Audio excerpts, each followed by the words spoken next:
ठीक है जी। तो यहाँ पे आपके पास जो सैंपल स्पेस है उसमें 12 एलिमेंट्स है, 5 रेड बॉल्स है, 7 ब्लैक बॉल है, और जो डिजायर्ड इवेंट है वो सिर्फ ब्लैक बॉल्स का है जो कि आपके पास 7 है। तो 7/12 इज द प्रोबेबिलिटी और हेयर। ठीक है जी। नेक्स्ट आप देख लें, if the probability of an event happening is 0.7, what is the probability of that event कि वो हो ही ना, दैट विल नॉट हैपन। ठीक है, what is the probability of an event that will not happen. अब एक चीज की अकर होने की प्रोबेबिलिटी 0.7 है, तो वो कह रहा है कि उसके ना अकर होने की क्या प्रोबेबिलिटी होगी। देखें, या तो इवेंट अकर होगा या नहीं अकर होगा, दो ही हमारे पास चांसेस हैं। अब हमें ये भी पता है कि टोटल प्रोबेबिलिटी आपके पास 1 होती है। तो अगर अकर होने की प्रोबेबिलिटी 0.7 है, तो नहीं अकर होने की जो कि हमारा डिजायर्ड इवेंट है that will be 1 minus 0.7 which will be equal to 0.3। इस इवेंट की फिर ना होने की जो प्रोबेबिलिटी है दैट इज 0.3। फॉर एग्जांपल, अगर मैं आपसे पूछूं कि आपके पास होने की अगर प्रोबेबिलिटी 0.7 है तो आपके फेल होने की क्या प्रोबेबिलिटी है। अगर आपके पास होने की प्रोबेबिलिटी 0.7 है तो आपके फेल होने की प्रोबेबिलिटी 0.3 है, क्योंकि इन दोनों में देखें दो ही पॉसिबल आउटकम्स हैं, या फेल होंगे या पास होंगे। तो इन दोनों का जो जमा होगा वो आपके पास 1 ही आएगा, क्योंकि टोटल प्रोबेबिलिटी आपके पास 1 ही होगी। तो अगर आपको इस क्वेश्चन में यही ट्रिक है कि अगर आपको टोटल प्रोबेबिलिटी का पता हो, क्योंकि अगर जितनी भी इवेंट्स होने हैं ना आप सबकी प्रोबेबिलिटी निकाल लें, उन सब की प्रोबेबिलिटीज को सम कर लें, तो वो आपके पास हमेशा 1 ही आएगा। ठीक है जी, इसकी समझ आ गई। अगर आपको कोई क्वेश्चन हो आप कमेंट्स में ज़रूर पूछ सकते हैं।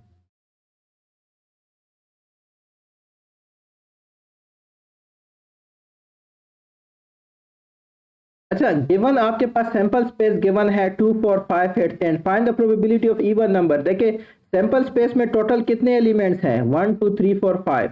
तो total elements in sample space आपके पास क्या है, दैट इज इक्वल टू 5।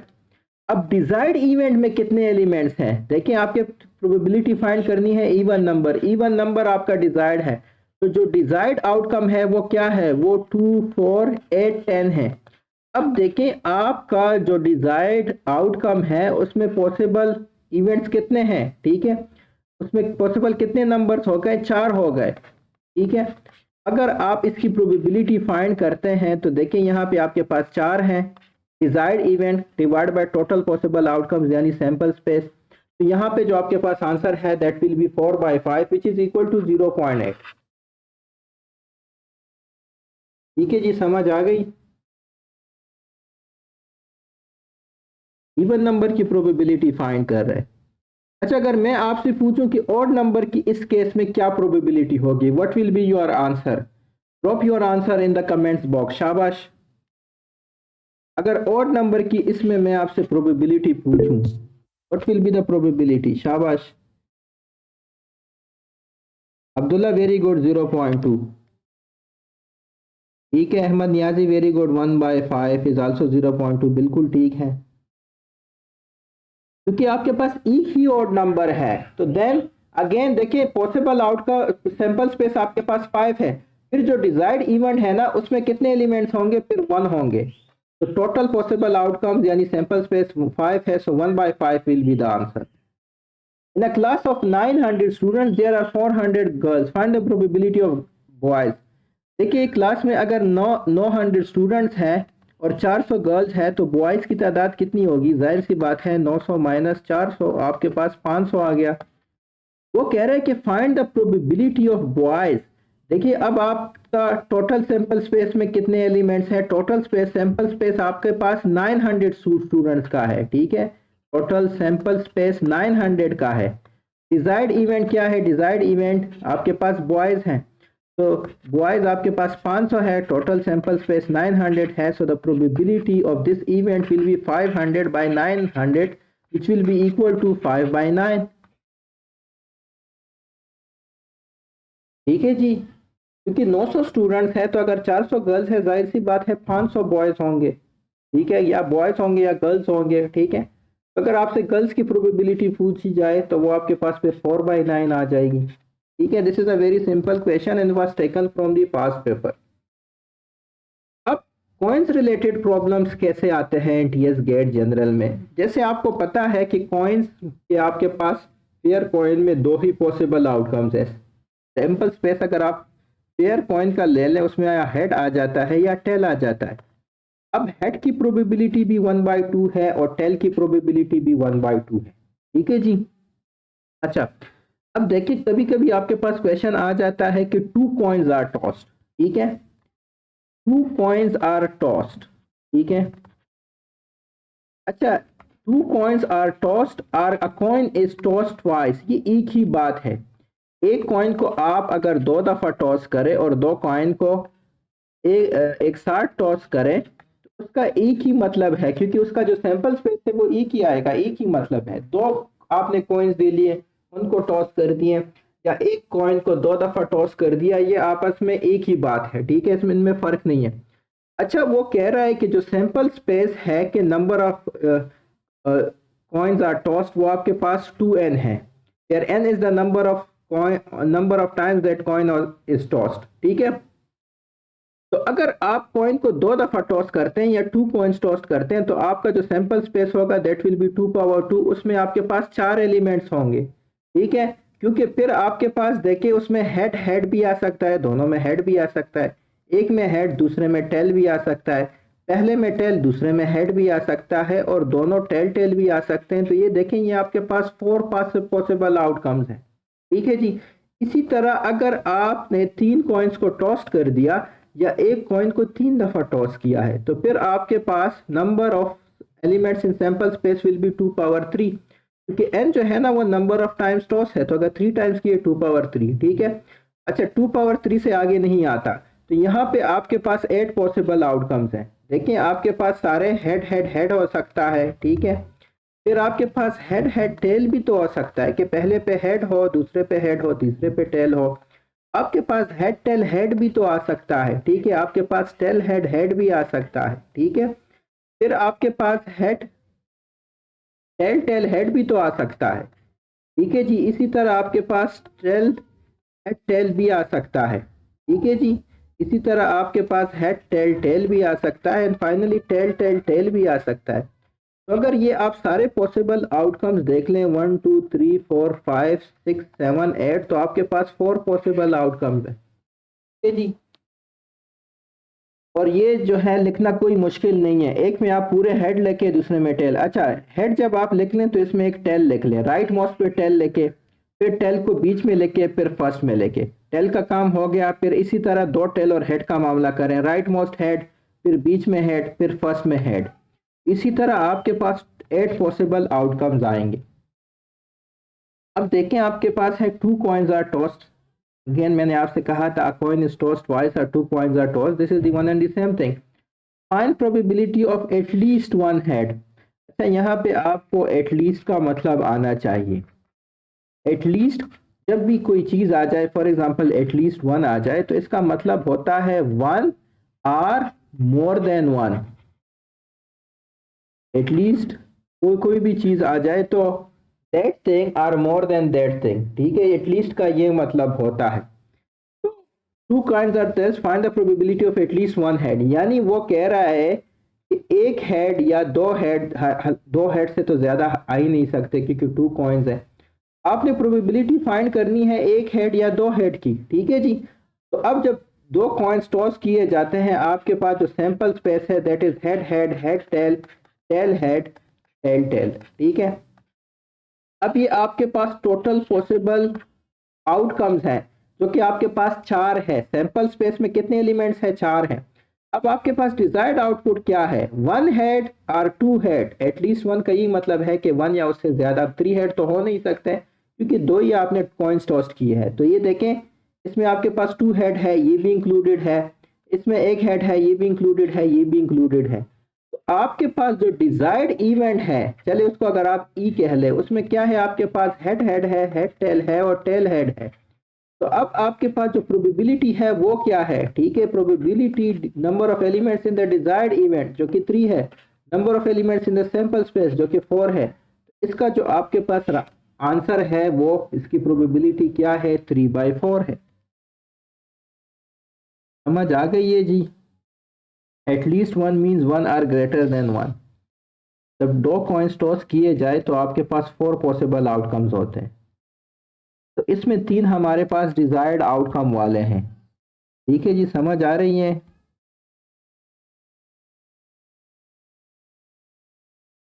अच्छा, 2 coins are tossed, find the probability of one head. अब देखिए एटलीस्ट वन नहीं, अब वन हेड का पूछ रहे हैं। तो अगेन जब 2 कॉइन्स टॉस्ट किए जाए आपके पास सैंपल स्पेस ये होता है। ठीक है जी, वन हेड। अब वन हेड इसमें कौन कौन से हैं, शाबाश मुझे बताएं। देखिए एक ये वाला वन हेड है, एक ये वाला वन हेड है।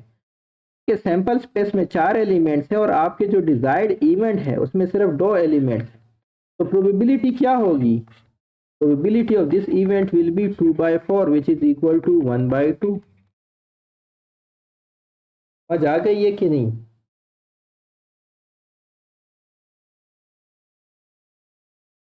जी,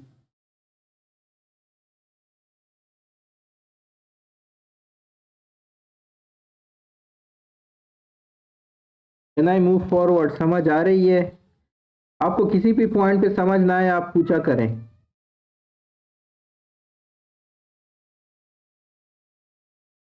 अच्छा, 3 कॉइन्स आर टॉस्ड। अब देखिए 3 कॉइन्स टॉस्ड हो गए हैं। Find the probability of exactly one tail. ठीक है, देखिए जब आपके पास 3 कॉइन्स टॉस्ड हो जाए तो आपके पास, मैंने आपसे क्या कहा था कि पहले आप चलें हेड हेड हेड लेके, फिर आप उसमें एक टेल लेके, राइट मोस्ट टेल लेके। अब टेल को आप एक स्पेस मूव करते जाएं, हेड टेल हेड कर दें, फिर टेल हेड हेड कर दें। ठीक है, अब देखें आपके पास एक कमेंट्स आ गया है, लेट मी चेक। ठीक है, उसके बाद देखें 2 हेड वाले और एक टेल का किस्सा हो गया। अब 2 टेल वाले और एक हेड का किस्सा करते, एक हो गया। अब हेड को मूव करते जाएं, टेल हेड टेल और फिर, ठीक है जी, टेल हेड टेल और फिर head tail tail and finally tail tail tail. ये आपके पास 8 पॉसिबल आउटकम्स आ गए।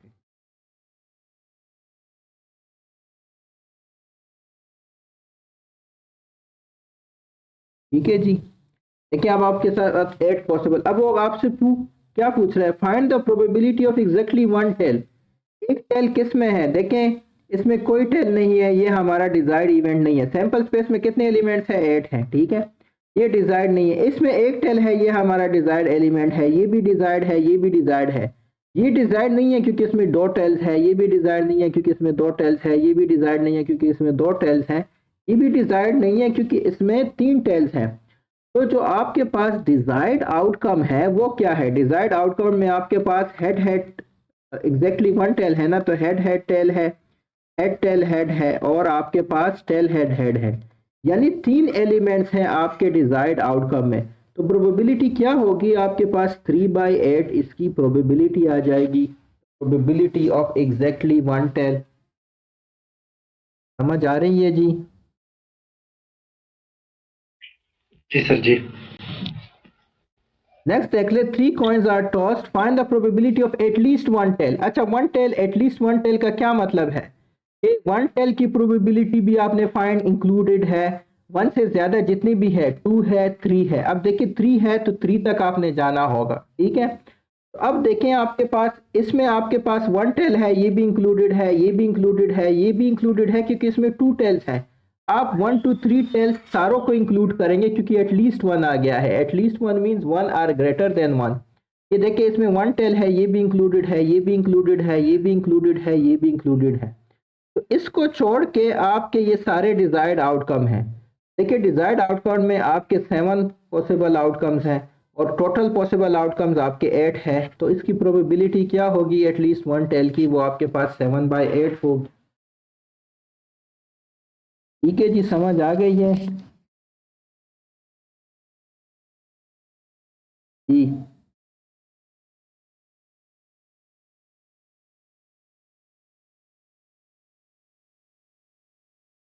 अच्छा, फिर आपके पास डाइस रिलेटेड प्रॉब्लम्स हैं। जैसे आपको पता है कि डाइस में आपके पास 6 फेसेस हैं, 1 2 3 4 5 6। अब जो हर एक फेस की प्रोबेबिलिटी है दैट इज इक्वल टू 1/6। यानी 1 की भी प्रोबेबिलिटी 1/6 है, 2 की भी 1/6 है, 3 की भी 1/6 है एंड सो ऑन। और अगेन अगर आप इन सब की प्रोबेबिलिटी जमा कर लें, इन 6 के 6 की प्रोबेबिलिटीज अगर आप लोग जमा कर लें तो ये आपके पास इसका आंसर 1 ही आएगा। ठीक है जी।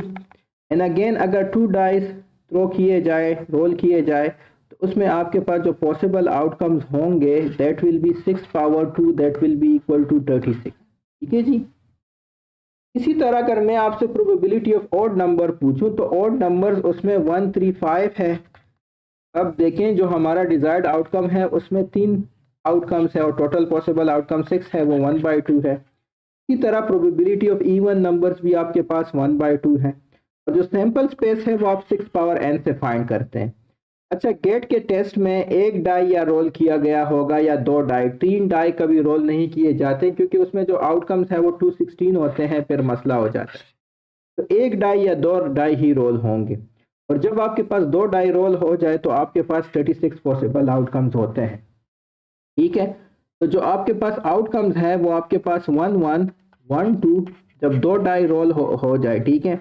जब भी 2 डाई का क्वेश्चन आ जाए आपने ये जो पॉसिबल आउटकम्स है उसको जल्दी जल्दी लिखना है। ठीक है। ये देखें, ये आपके पास 2 1 हो जाएगा, 2 2 हो जाएगा, फिर 2 3 हो जाएगा, 2 4, 2 5 एंड 2 6। ठीक है।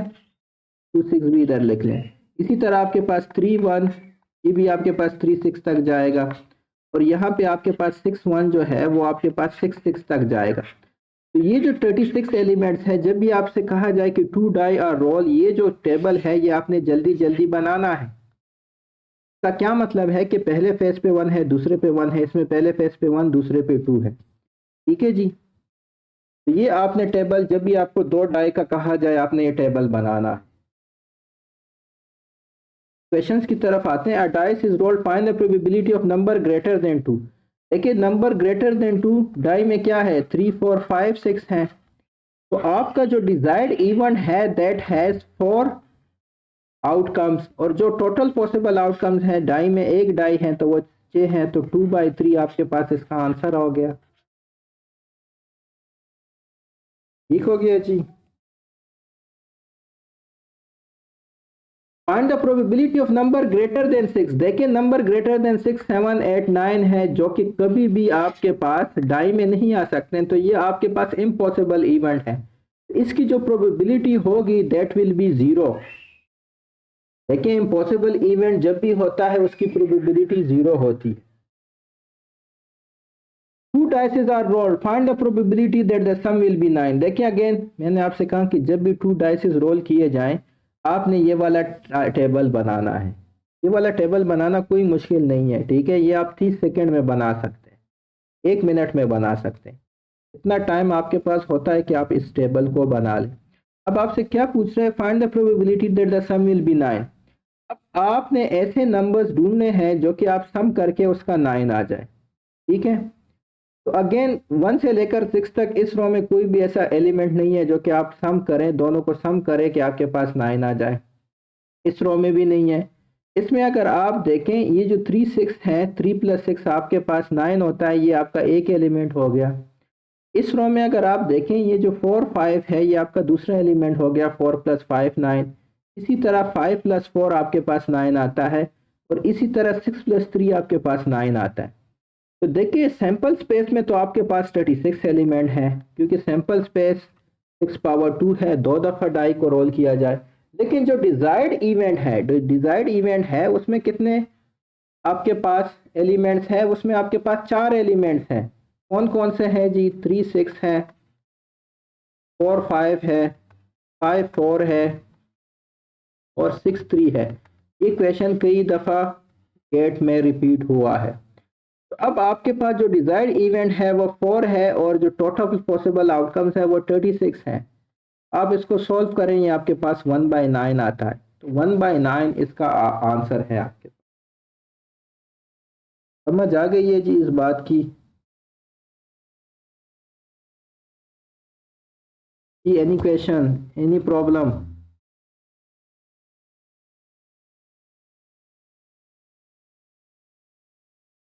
नेक्स्ट देख लें, 2 dices are rolled, find the probability of same number on both faces. Same number क्या मतलब कि 1 1 आ जाए, 2 2 आ जाए, 3 3 आ जाए, ठीक है। ये देखें, ये 1 1 ये सेम नंबर है, 2 2 भी सेम है, 3 3 भी सेम नंबर, 4 4 भी, 5 5 भी, 6 6 भी। अब देखिए आपके पास जो डिजायर्ड इवेंट है उसमें कितने पॉसिबल आउटकम्स हैं। शाबाश, कमेंट्स में बताएं। आपके पास देखिए 6 ऐसे डिजायर्ड आउटकम्स हैं, तो टोटल पॉसिबल आउटकम्स वही 36 हैं, तो इसका आंसर आपके पास 1/6 है। अगेन ये टेबल आपको बनाना पड़ेगा जब भी दो डाइसिस रोल हो जाए, कि आप रफली आप इस टेबल को जल्दी जल्दी से बनाएं।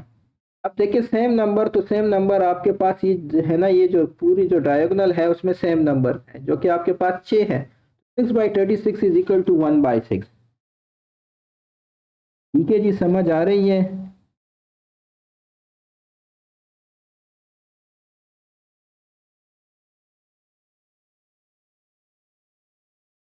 There are 3 red balls, 5 green balls and 3 yellow balls. Find the probability of getting white ball.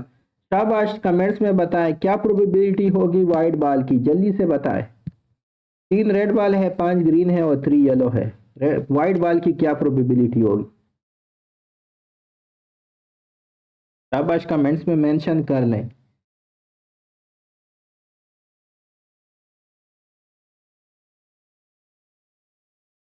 Very good, Ali Mohammad, Atif Rahman, Mahnoor अजमत, अब्दुल्ला मोहम्मद। ठीक है जी, ठीक है।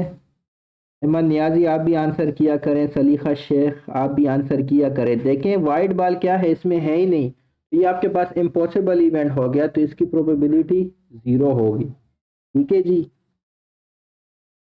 अच्छा, नेक्स्ट एक और कॉन्सेप्ट है जो कि म्यूचुअली एक्सक्लूसिव इवेंट्स का है। देखिए अगर आप probability of A union B find करना चाहते हैं, यानी कि probability of A or B, A union B means A or B, तो जो म्यूचुअली एक्सक्लूसिव इवेंट्स होते हैं उसका आपके पास ये वाला फार्मूला है। म्यूचुअली एक्सक्लूसिव वो इवेंट्स होते हैं जो कि एक साथ अकर नहीं हो सकते। फॉर एग्जाम्पल, आप ये नहीं कह सकते कि मैं पास भी हो गया फेल भी हो गया, या आप पास है या फेल है, तो दो एक साथ नहीं हो सकते। फॉर एग्जाम्पल, आपने बास्केट से जो है बाल निकाल दिया, आप ये नहीं कह सकते कि मेरे पास रेड बाल भी आ गया व्हाइट बाल भी आ गया। आपने जो बाल निकाला है या वो रेड होगा या व्हाइट होगा। ठीक हो गया जी। तो म्यूचुअली एक्सक्लूसिव वो इवेंट्स होते हैं जो कि they do not occur at the same time. उसके लिए आपके पास ये वाला फार्मूला है।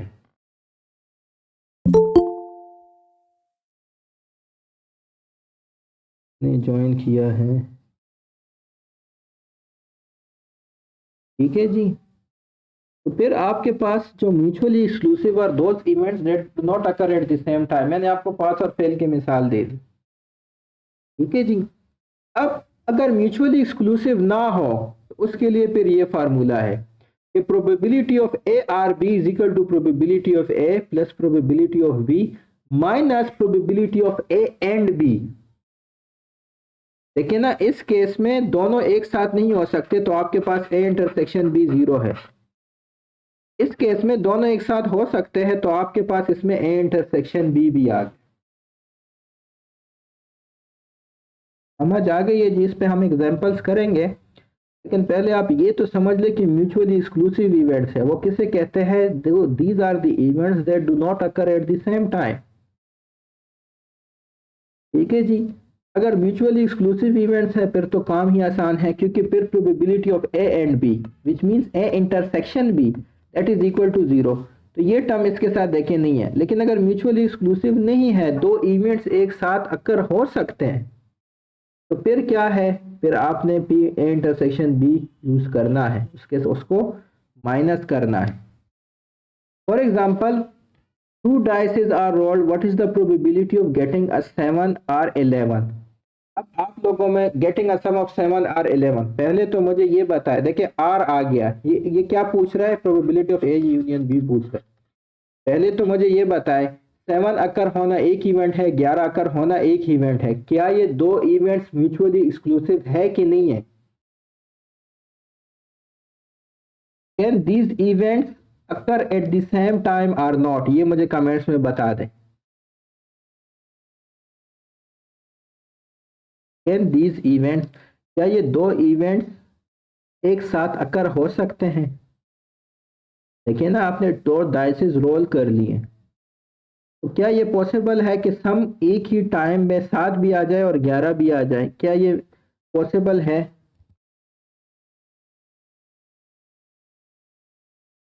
वेरी गुड अहमद नियाजी, नहीं possible. Saliha Shaikh very good. Abdullah very good, साथ में ये इवेंट्स अकर नहीं हो सकते। ठीक है, इस केस में जो फार्मूला होगा, probability of A union B will be equal to probability of A plus probability of B. वजह, क्योंकि या तो सम 7 के बराबर होगा या 11 के बराबर होगा। ठीक है, तो प्रोबेबिलिटी ऑफ 7 यूनियन 11, 7 और 11 mean 7 union 11 is equal to probability that the sum is 7 plus probability that the sum is 11। ठीक है, अब जो टेबल है, अगेन मैंने आपसे कहा था कि जब भी आपसे कहे कि दो डाइस रोल किए गए, तो आपने इस टेबल को बनाना है। ये जो टेबल है इसको आपने बनाना है। अब देखिए, इसमें सम 7 पहले देख लें। पहले हम 7 का देखते हैं कि 7 में कौन कौन से हैं। देखिए, ये आपका एक 7 हो गया। ठीक है जी, ये दूसरा हो गया 7, फिर आपके पास ये हो गया 7, फिर आपके पास ये हो गया, फिर आपके पास ये हो गया, फिर आपके पास ये हो गया। तो टोटल 7 के कितने आउटकम्स, टोटल 7 के कितने इवेंट्स पॉसिबल, डिजायर्ड इवेंट या desired sample, desired possible outcomes कितने हो गए 7 के? वो 6 हो गए। ठीक है जी, तो आपके पास जो प्रोबेबिलिटी ऑफ 7 है वो क्या हो जाएगी? 6/36 हो जाएगी। आपने देख लेना 7 कब कब आता था, कितने उसमें आता था। जैसे आपने 9 का किया था उसी तरह 7 काम कर रहे हैं। तो 7 में 6 आ गए, ये हो गया। अब दूसरा क्या है? 11 है। 11 कब आएगा? देखिए, इसमें 11 नहीं है, इसमें नहीं है, इसमें भी नहीं है, इसमें भी नहीं है, इसमें है। इसमें देखिए 5 6 जो है ये आपके पास 11 आता है। 6 5 अगर आप सम करें ये भी 11 आता है। तो 11 में दो ऐसे पॉसिबल आउटकम्स हैं जिसमें आपके पास 11 आ जाए। ठीक है, दो है। तो यहाँ पे अब 11 की क्या प्रोबेबिलिटी हो जाएगी? 2/11, 2/36। तो ये आपके पास 8/36 आ गया। इसको आप सॉल्व कर लें, ये आपके पास 2/9 आ जाएगा। तो द प्रोबेबिलिटी ऑफ 7 और 11 इज इक्वल टू 2/9। समझ आ गई है कि नहीं आई? मामूली सा कॉम्प्लिकेटेड होगा, लेकिन कोई कॉम्प्लिकेटेड इतना खास नहीं। ये समझ आ रही है?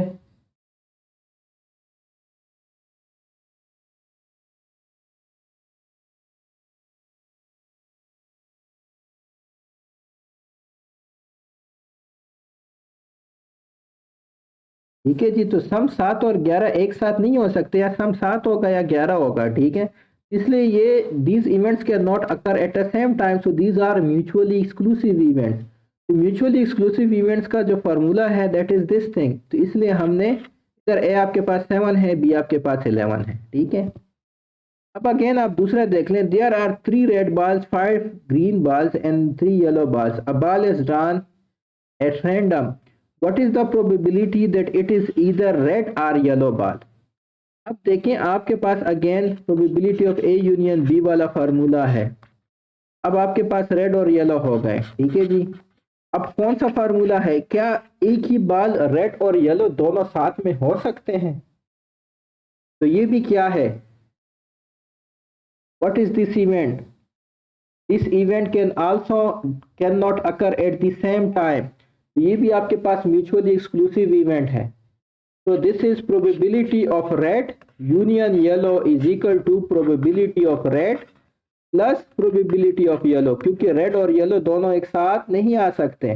प्रोबेबिलिटी ऑफ रेड क्या है? देखिए, आपके पास टोटल सैंपल स्पेस में कितने एलिमेंट्स हैं वो मुझे कौन बताएगा? सैंपल स्पेस में टोटल कितने एलिमेंट्स हैं? अब आज कमेंट्स में सारे बताएं कितने एलिमेंट्स है टोटल सैंपल स्पेस में।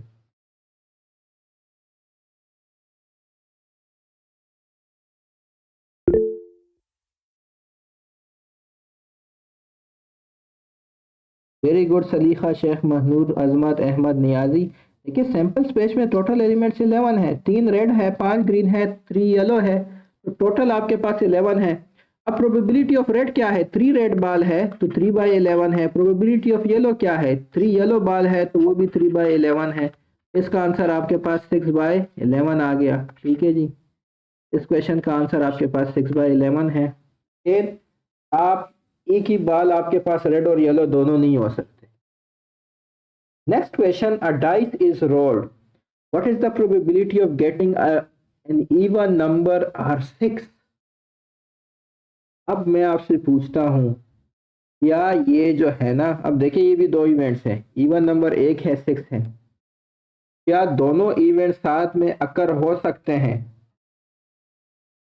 सोच के बताओ, शाबाश।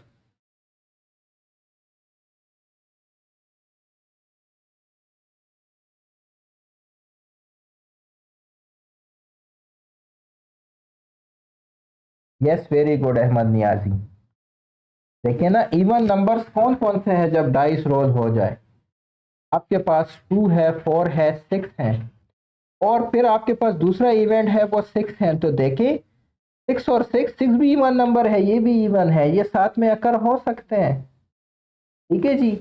अब जो ये म्यूचुअली एक्सक्लूसिव इवेंट्स नहीं है, तो अब जो आप फार्मूला यूज करेंगे, A union B is equal to probability of A plus probability of B minus the probability of A intersection B.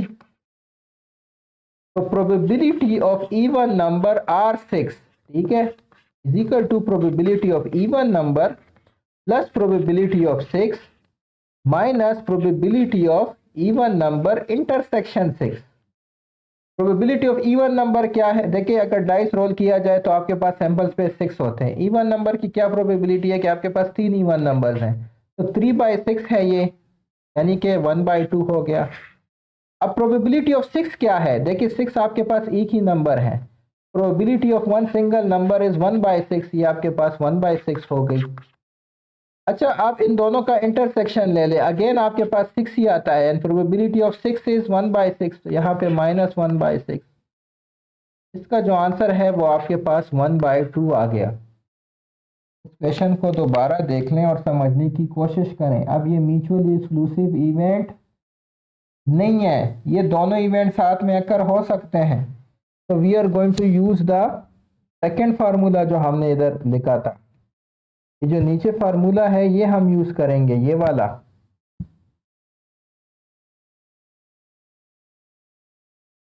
समझ आ रही है जी?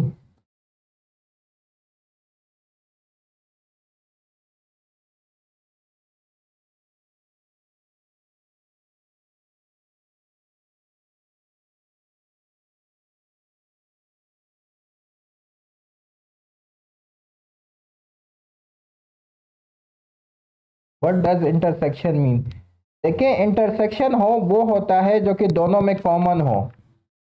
ठीक है जी, इंटरसेक्शन उसे कहते हैं कि जो कि दोनों में कॉमन हो। एंड इसको आप यूज कर सकते हैं। एंड इंटरसेक्शन ये है कि फॉर एग्जांपल अगर मैं आपसे पूछूं कि 1 2 3 और 3 4 5 6 का क्या इंटरसेक्शन है, तो दोनों में कॉमन कौन सा है? 3 है, तो इसका आंसर आपके पास 3 आएगा।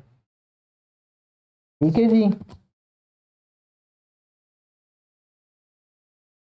There are 100 people in the line. Asim is at 37th position, is Aslam is at 67th position. If the person on the line is chosen at random, what is the probability that it is chosen between them? ये भी आपके पास gate का ही question है। अच्छा देखिए, आपके पास वो कह रहा है कि 100 लोग हैं, 100 पीपल है, आपके पास सैंपल स्पेस जो है वो आपके पास 100 है। अब आसिम जो है ना वो 37th नंबर पे है, और जो आपका क्या है, असलम है, आसिम हो गया, ये असलम हो गया, ये 67 पोजीशन पे है। ठीक है जी।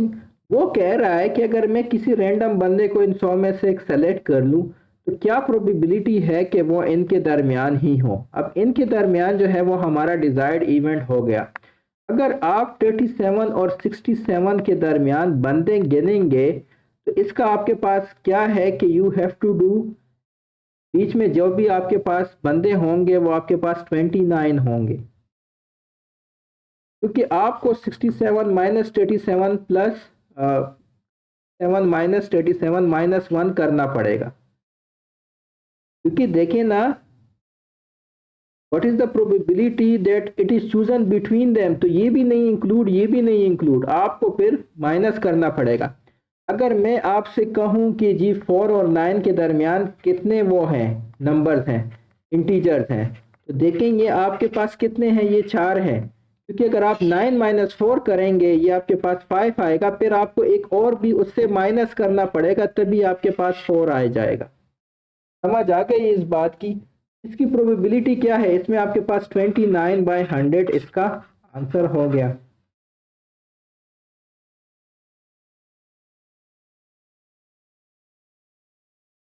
ये समझ आ रही है? असलम 37 नंबर पे है, आसिम 37 पे है, असलम 67 पे है। दोनों के दरमियान आपके पास 29 लोग हैं। क्यों 29 है, ये तो 67 माइनस 37 30 आता है, क्योंकि जब आप माइनस करते हैं ना और दोनों को इंक्लूड नहीं करते तो फिर आपको एक और भी माइनस करना पड़ेगा। जैसे मैंने आपसे कहा कि 4 और 9 के दरमियान कितने बंदे हैं, 9 माइनस 4 तो 5 होता है, 4 और 9 के दरमियान 4 बंदे हैं, एक और भी आपको माइनस करना पड़ता है जब आप बिटवीन ले रहे हैं। समझ आ रही है जी?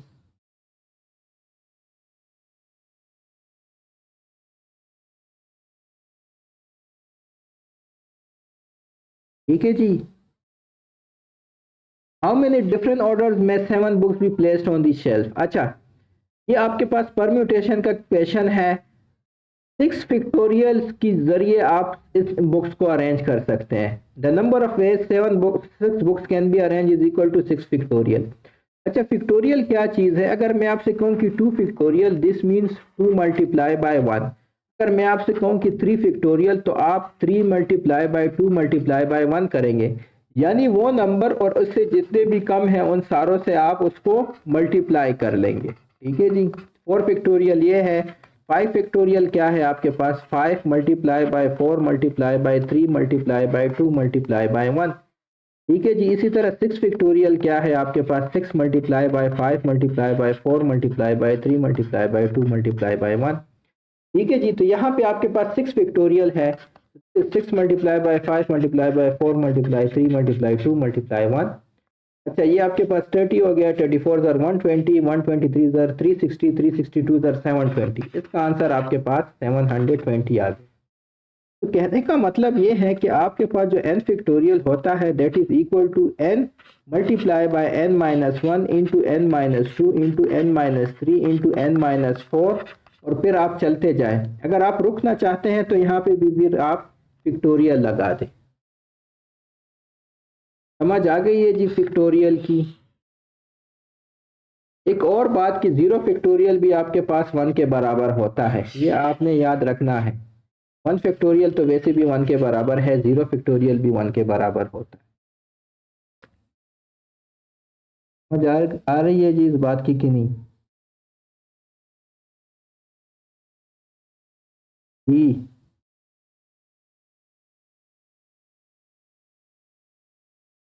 तो अगर आपसे मैं पूछूं कि n-1 फैक्टोरियल को एक्सपेंड कर दो, आपने n-1 लिख लेना है, फिर उसके बाद n-2 लिखना है।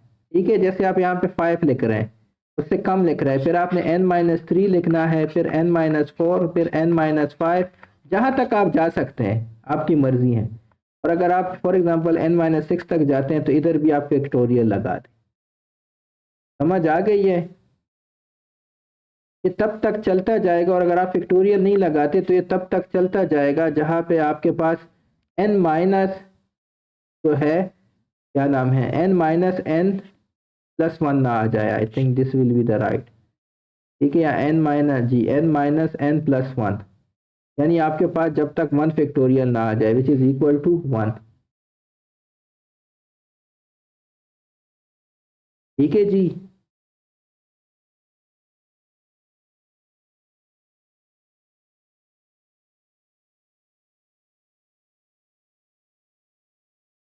ये 0 फैक्टोरियल 1 ही बराबर होता है, ये आप बस याद रख लें।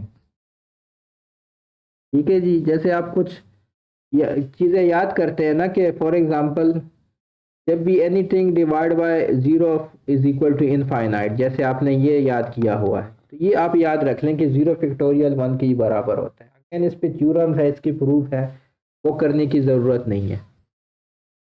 How how many different combinations are possible with word, ठीक है, अगेन वर्ड है आपके पास 4 लेटर्स है, तो इसका आंसर आपके पास 4 फैक्टोरियल है। This is 4 multiply by 3 multiply by 2 multiply by 1 which is equal to 24। तो इसका आंसर आपके पास 24 है। ठीक है जी।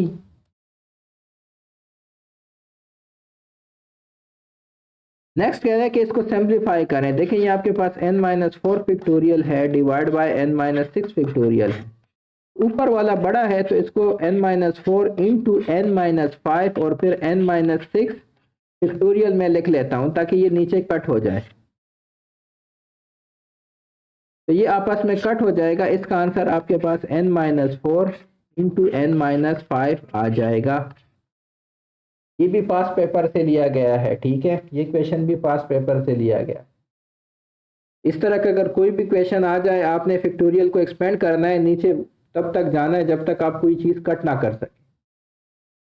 ठीक है जी, और अकॉर्डिंगली फिर आपने उसकी वैल्यू लिखनी है। फिर आपके पास कुछ प्रैक्टिस क्वेश्चंस हैं। अच्छा, प्रैक्टिस क्वेश्चन को चले मैं एक एक से पूछता हूँ। In a throw of a coin find the probability of getting a head. Saliha Shaikh, इसका आंसर आप दे दें। ये तो बहुत ही सिंपल है।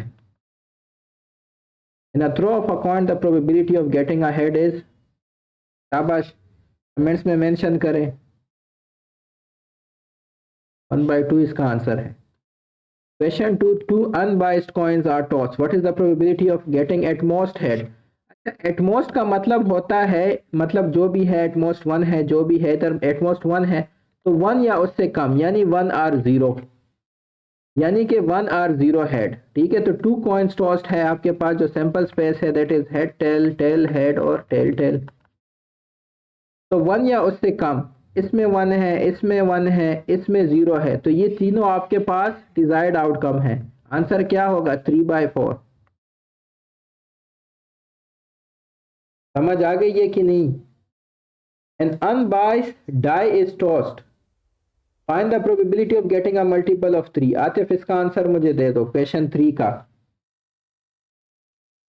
एक डाई टॉस किया गया है, पॉसिबल आउटकम्स 6 हो गए। अब वो कह रहा है find the probability of getting a multiple of 3।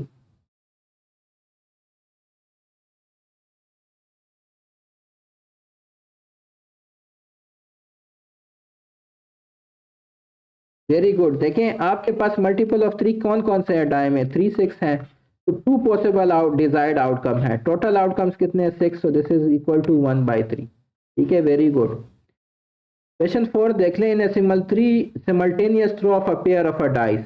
अच्छा, simultaneous throw of a pair of a dice या 2 डाइसेस आर थ्रोन, एक ही बात है। ठीक है, find the probability of getting a total more than 7।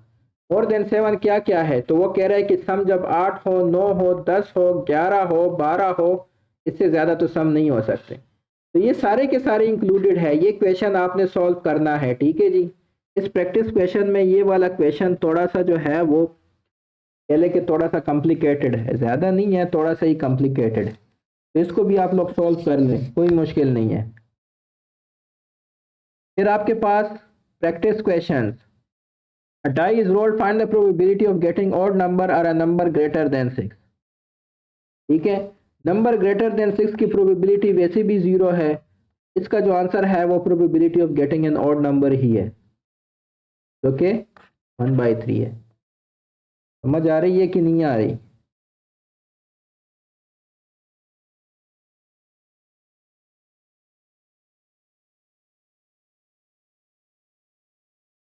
अच्छा, ये मुझे महनूर इसका आंसर दे दें।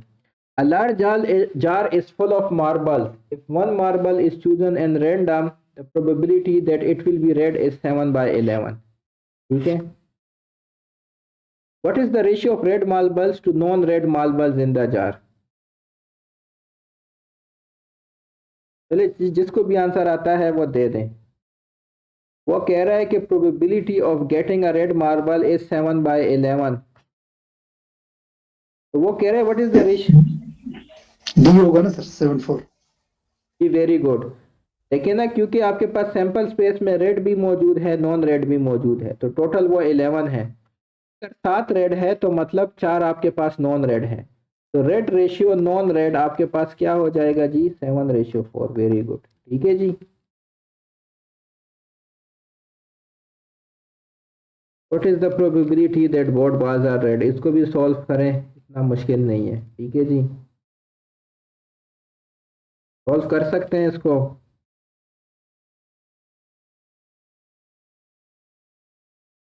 विदाउट रिप्लेसमेंट लिखा है, ठीक है। तो देखिए आपके पास टोटल सैंपल स्पेस 8 है। Probability of getting a red ball first time is 5/8। अब देखिए आपके पास रेड बॉल आ गया, अब आपके पास 4 रेड बॉल रह गए और 7 टोटल बॉल रह गए। तो probability of getting a red ball in second attempt is this. अब आप दोनों को मल्टीप्लाई कर लें, ये आपके पास जो भी आता है 20 बाय क्या है 120/56 है, और फिर आप इसको सॉल्व कर लें बाय 7/56 ही आता है ना, ठीक है। 10/28 एंड 5/14, ठीक है जी, कंफर्म कर ले इसको, यही आंसर होगा इंशाल्लाह इसका।